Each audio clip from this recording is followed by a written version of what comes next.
Bonsoir à toutes et à tous, soyez les bienvenus dans cette édition du journal de 22 heures. Voici les grands titres de l'actualité.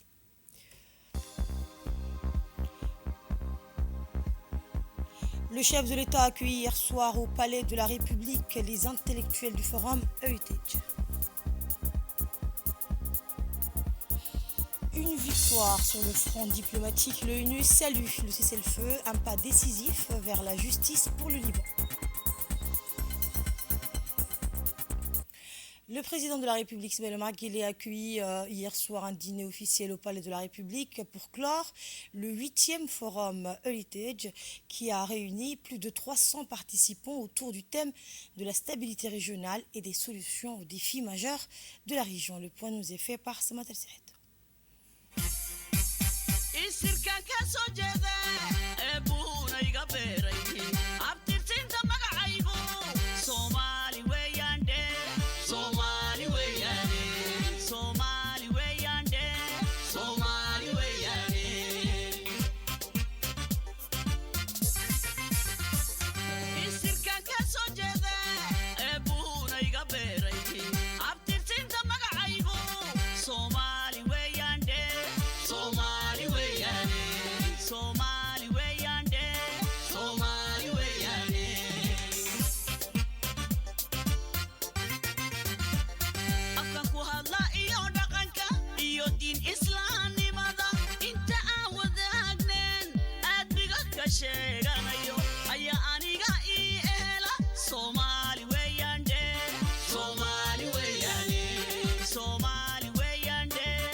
République, son Excellence Ismaël Omar Guelleh a offert hier soir au Palais de la République un dîner officiel en l'honneur des intellectuels somaliens réunis pour prendre part au forum annuel d'idées organisé par l'Institut Heritage en partenariat avec l'Université de Djibouti. Sous le thème central de la prévention des conflits et l'intégration régionale, ces forums constituent une plateforme de concertation d'échange dans la recherche des solutions pérennes aux problématiques touchant de près les pays de la région qui font face aux défis sécuritaires, politiques et économiques. L'édition de ce forum d'idées de cette année a dressé les constats pour mobiliser des ressources intellectuelles, politiques et culturelles en vue d'identifier les procédés intelligents permettant aux populations de vivre en harmonie, dans la paix et la stabilité nécessaires pour un avenir où la coopération prévaudra sur les antagonismes. Ce 8e forum a réuni des participants composés principalement de décideurs politiques, universitaires, représentants de la société civile, des chercheurs, écrivains, mais également des personnalités éminentes des diasporas originaires de cette partie du monde. Ce dîner convivial organisé par le président de la République, son Excellence Ismaël Omar Guelleh, est une rencontre annuelle qui traduit le soutien de Djibouti aux frères somaliens dans leur quête renouée avec une stabilité régionale durable dans la Corne de l'Afrique. À son arrivée, le chef de l'État a été accueilli chaleureusement par les hôtes somaliens venus nombreux pour participer à ce dîner. Plus de 3 jours, ce forum a été un tremplin pour faire de la Corne d'Afrique un modèle de coopération et de progrès. Rappelons que ce 8e forum coïncide avec le 12e anniversaire de la création de la fondation d'Heritage qui tient leurs réunions les plus importantes à Djibouti. C'est là sans doute dû à la disponibilité continue de Djibouti sous le leadership du chef de l'État, son Excellence Ismaël Omar Guelleh, qui a offert l'hospitalité et le soutien logistique nécessaire à l'organisation des principaux événements de l'Institut.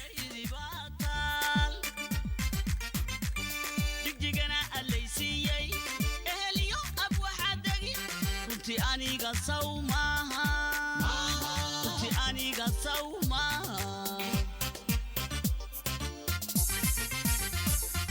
aniga ismayale gaari sana qano oo shaydi baatal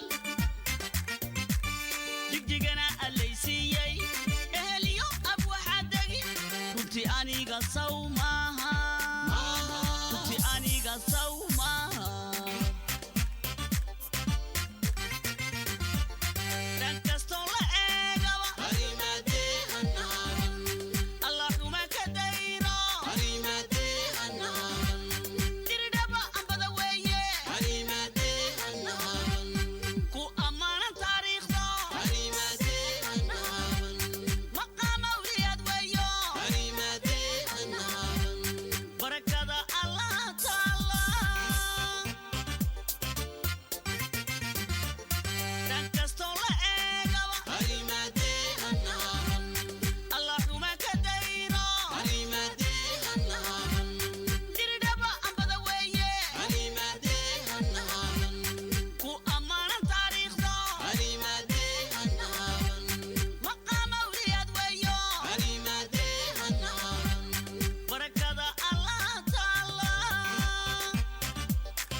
Jabutay ururiya yagoma iyo miskinka ada koriyow adeega ada ilkaaga maamuso ada hodiyo ayaane ilaahba hiba ku siiyay. Ce dîner offert par le président de la République, Ismaël Omar Guelleh, s'est déroulé dans une ambiance festive, conviviale. Et cet événement a rassemblé donc de nombreux membres du gouvernement, des dignitaires, des experts, des représentants de la société civile, ainsi que plusieurs centaines de personnes et de participants. Ce dîner s'inscrivait dans le cadre du 8e Forum Heritage qui a réuni à Djibouti environ 300 participants, parmi lesquels des personnalités politiques, des intellectuels, des artistes, des chefs traditionnels, des figures religieuses et d'autres acteurs éminents représentant les forces vives de la région. La soirée a été marquée par des animations musicales et folkloriques offrant aux participants une occasion précieuse de renforcer les liens et de discuter des défis auxquels le pays et la région font face.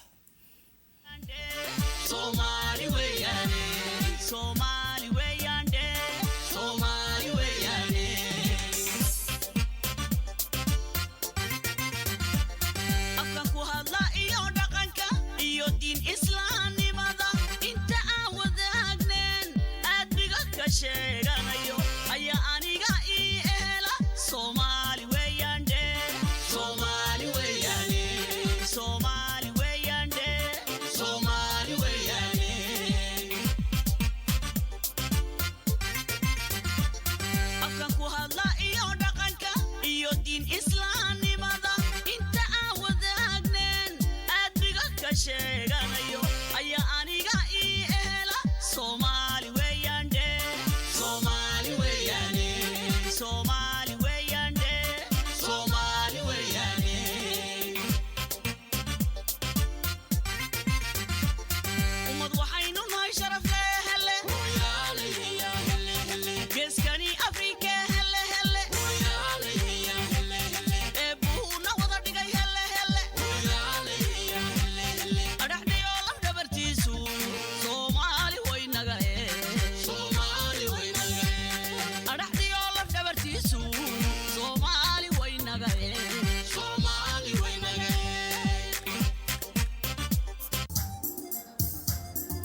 directeur adjoint de la recherche, Dr Abdelrachid Ismail, a présenté le communiqué final de la 8e conférence de l'Institut Heritage devant le président de la République, placé sous le thème central de la prévention des conflits et de l'intégration régionale.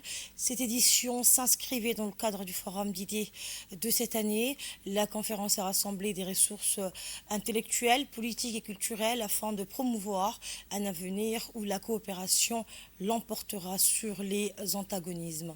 Le docteur Abdelrachid Ismail a souligné que cet événement a été un véritable succès, permettant aux participants de débattre pendant 3 jours pour formuler des recommandations précieuses à destination des décideurs, a-t-il affirmé. Abdelrahman Ante, membre fondateur de l'Institut Heritage, a exprimé pour sa part la gratitude de l'organisation envers Djibouti, son président et son peuple pour leur hospitalité exceptionnelle. Il a salué la stabilité et l'ouverture du pays qui en font un carrefour intellectuel majeur pour la Corne de l'Afrique. Selon lui, le soutien du président de la République permet à ce forum de prospérer et de favoriser des discussions porteuses de solutions durables. Djibouti incarne, a-t-il dit, l'esprit de solidarité régionale et joue un rôle clé dans la quête d'un avenir plus stable et prospère pour la région. Lors de son discours, le numéro 1 djiboutien Ismail Omar Guelleh a salué le rôle de l'Institut Heritage dans la reconstruction de la Somalie, réaffirmant l'engagement de Djibouti à soutenir les initiatives pour la paix et le développement régional. Nous l'écoutons. martida iyo dadka reer Djibouti ee halkani martida ku soo dhaweysay annaguna waxaan isnidhi 12 sano ayaa ka soo wareegtay xilligii la abuuray Heritage. Depuis sa création, il y a maintenant 12 ans, l'Institut des études politiques Heritage a profondément transformé le paysage et l'architecture politique de notre région. Cet institut s'est imposé comme un acteur clé en réunissant des intellectuels engagés, responsables et déterminés à réduire les fractures entre les populations. Il réfléchit constamment à des moyens innovants pour approcher les communautés, améliorer leur situation et favoriser les échanges d'idées et de solutions pratiques pour leur permettre de progresser ensemble. Nous savons que chacun d'entre nous est pris par ses obligations personnelles et professionnelles. Cependant, certains trouvent le temps de se consacrer à leurs frères et sœurs en situation critique. Ce geste de solidarité mérite nos plus chaleureux remerciements. Je tiens à saluer ces intellectuels qui, malgré leurs responsabilités, ont su offrir un peu de leur temps pour œuvrer en faveur du bien commun. Je les encourage vivement à persévérer dans cette voie admirable. Par ailleurs, il est crucial que chaque année, nous apportions notre touche personnelle à ce rendez-vous désormais incontournable. Nous avons la responsabilité de participer activement, de proposer nos idées, nos solutions et nos contributions, tout en tirant parti de l'expérience précieuse de nos compatriotes. Qu'ils vivent à l'étranger ou sur le territoire national, cela témoigne que malgré les défis, l'espoir reste toujours vivant. Il est essentiel que chacun d'entre nous ajoute sa pierre à l'édifice dans un esprit de compréhension mutuelle, de coopération, de développement et surtout de recherche de solutions durables. Pour conclure, je tiens à affirmer que l'Institut d'études politiques Heritage occupe une place centrale dans la vie de la communauté somalienne. À vous, les intellectuels de cet institut, sachez que nous serons toujours à vos côtés pour soutenir et renforcer vos efforts inlassables. Vive l'Institut Heritage. Heritage ha noolaato baan leenahay. Heritage meel baad kaga jirtaan mujtamaca Soomaalida. Anagu inagu niyo adkayna mooyaane wax kale oo badiil anagu ma hayno. Inagu haddaan la imanaynin annagu tan inaan xoojino oon adkayno oon hagaajino oon ku darsanno sanad walba wixii talo ay nala tahay inaan ku darsanno. ciid wanaagsan. Assalaamu calaykum waraxmatullah.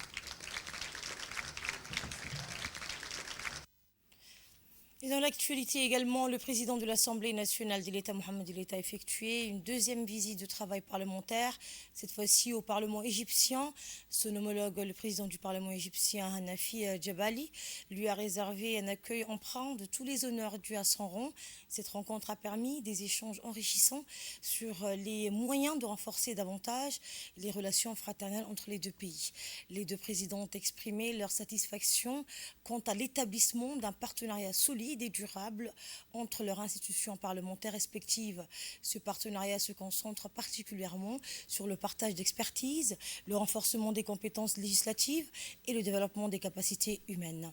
Un des résultats concrets de cette visite a été l'acceptation de la demande djiboutienne d'augmenter le nombre de bourses d'études offertes aux étudiants djiboutiens. De plus, le Parlement égyptien travaille actuellement sur un projet de loi visant à exempter les djiboutiens de visa d'entrée en Égypte, témoignant d'un engagement renouvelé à faciliter les échanges entre les deux nations.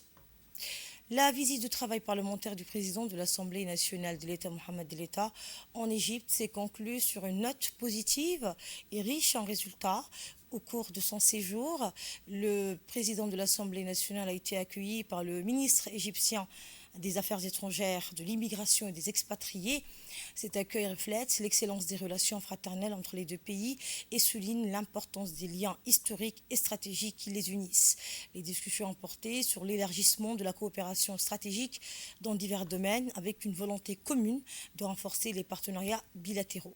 Les deux parties ont également échangé leurs points de vue sur des enjeux régionaux, notamment les défis liés à la sécurisation de la mer Rouge, ainsi que sur d'autres sujets d'intérêt commun. Cette visite a permis de consolider des engagements forts et de tracer une feuille de route pour un partenariat encore plus dynamique entre Djibouti et l'Égypte. Dans le cadre de la 6e édition de la Semaine nationale du handicap, l'Agence nationale des personnes handicapées a organisé une kermesse spéciale pour les enfants à besoins spécifiques au Centre pour enfants et adolescents en situation de handicap. L'objectif de cette kermesse est de célébrer la diversité et de créer un environnement de joie et d'épanouissement pour ces enfants. Cet événement permet de mettre en lumière la richesse de leurs capacités tout en renforçant les liens communautaires.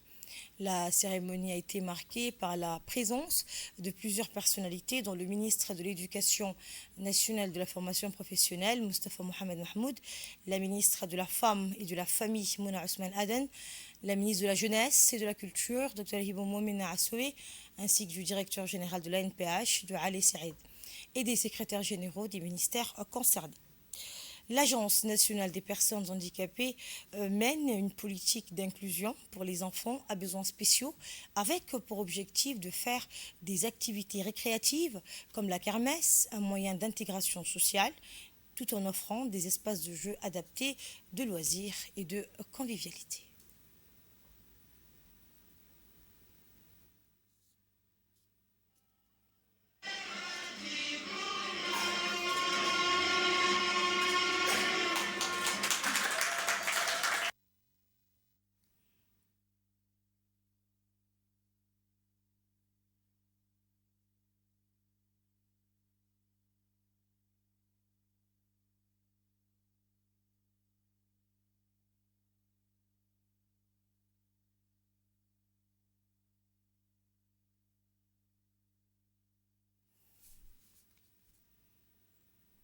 Et écoutons la réaction de la ministre de la Jeunesse et de la Culture, Dr Hibo Moumena Assoué, à l'issue de cette kermesse.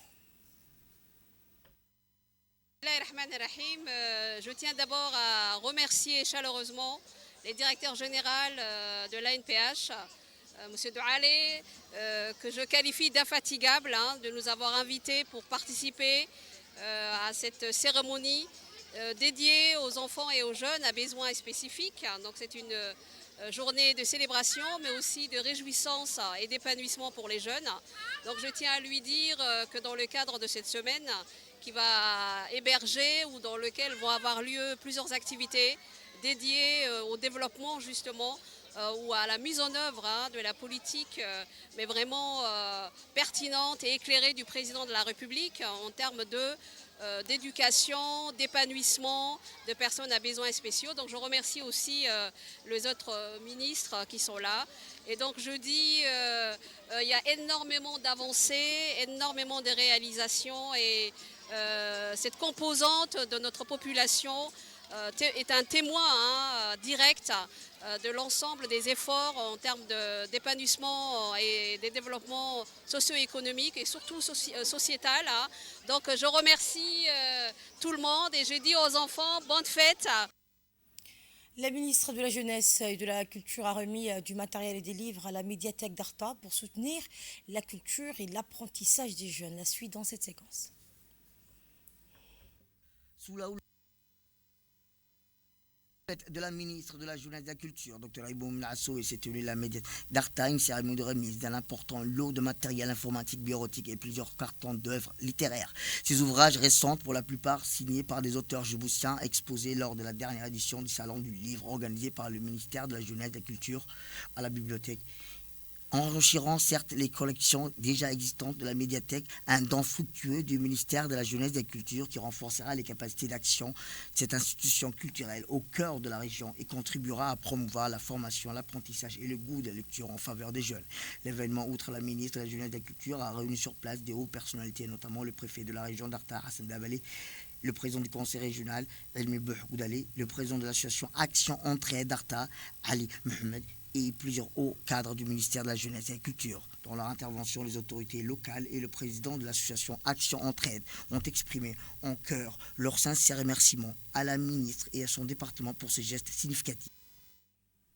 La ministre de la Jeunesse et de la Culture a salué l'initiative, souligné l'importance des équipements remis pour le développement culturel et éducatif et exhorté les usagers à en faire bon usage. Nous l'écoutons. Un appui pour certains matériels techniques, on y a répondu avec beaucoup de cœur. Parce que la bibliothèque, c'est le développement de la lecture, c'est le développement de la culture.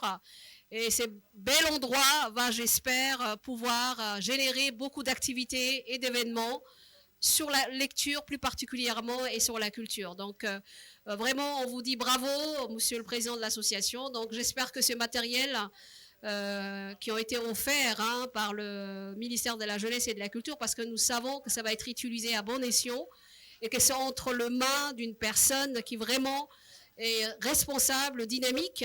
Donc nous sommes heureux de vous offrir cet appui et nous espérons que ça va vous servir et que vous allez pouvoir l'utiliser à bon escient.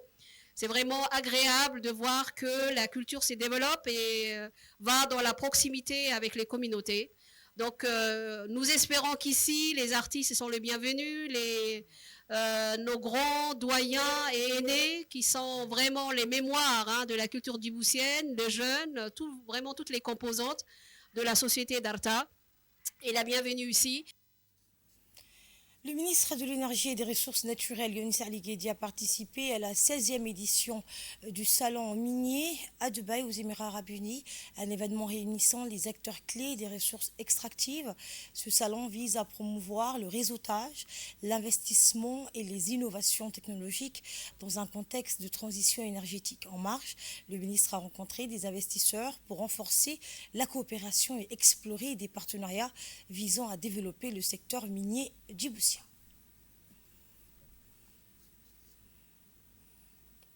Autre information, l'association Al-Rahma a distribué 106,5 millions de nos francs à quelques 2500 bénéficiaires dans la commune de Balbala, et ce pour renforcer son action humanitaire. Samad Al-Siri nous fait le point. L'association Al-Rahma International de l'État du Koweït a organisé hier une cérémonie de distribution d'aide financière destinée aux orphelins et aux familles démunies. L'événement s'est déroulé dans la salle de conférence du complexe Al-Rahma dans la commune de Balbala, Djibouti. Cette initiative annuelle a réuni des personnalités de haut niveau, dont l'attaché diplomatique de l'ambassade du Koweït à Djibouti, le directeur régional d'Al-Rahma, le directeur général d'Iwan Al-Zaka, ainsi qu'un représentant du ministère des Affaires sociales et de la solidarité. Lors de cette cérémonie marquée par une grande joie, des aides totalisant 106 500 000 francs Djibouti ont été distribuées, bénéficiant à environ 2500 orphelins et familles nécessiteux.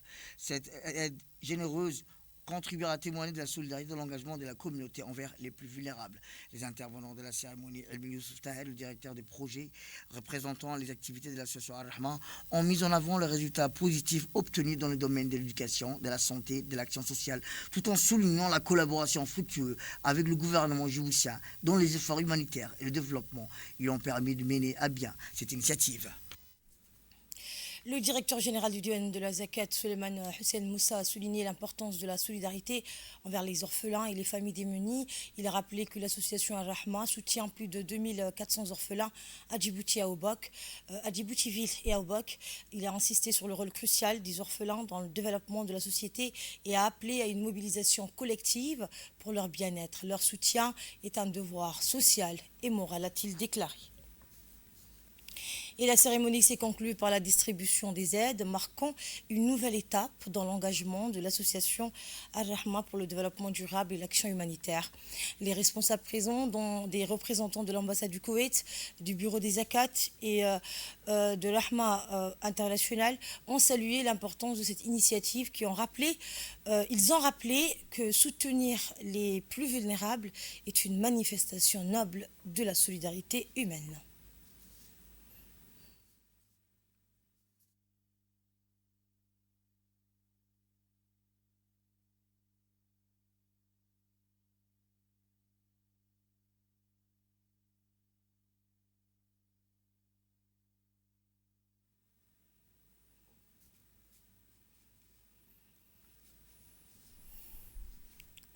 Et dans une interview accordée à nos équipes de reporters sur place, le directeur régional de l'association Ar-Rahma Djibouti, Abdulghani Ismail Al-Ghoureichi, a affirmé que prendre soin des orphelins est un devoir humain fondé sur la compassion.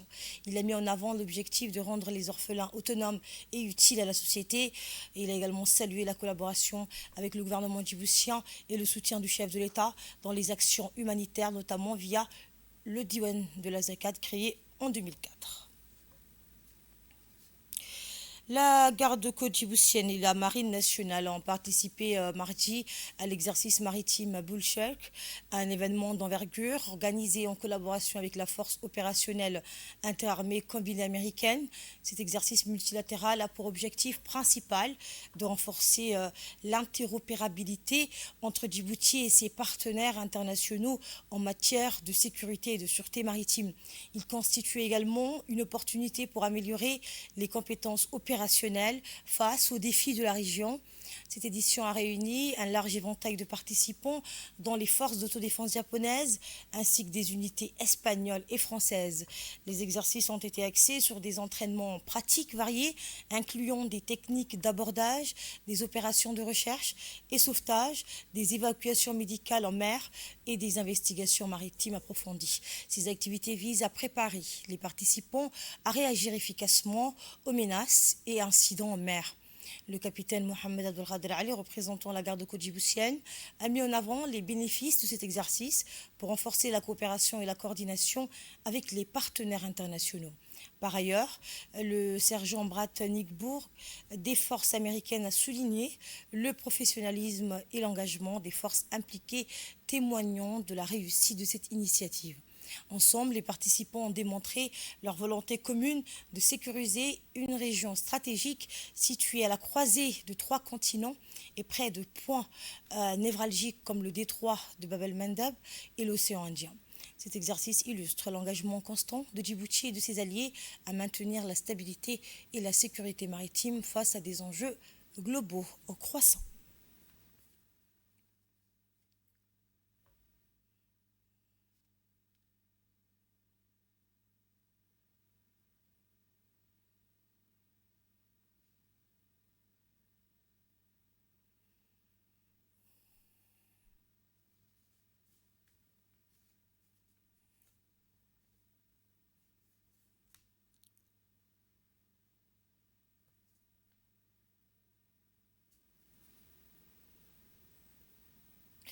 Le volet terrestre de l'exercice s'est déroulé sur la plage d'Arta, un site emblématique pour les entraînements militaires.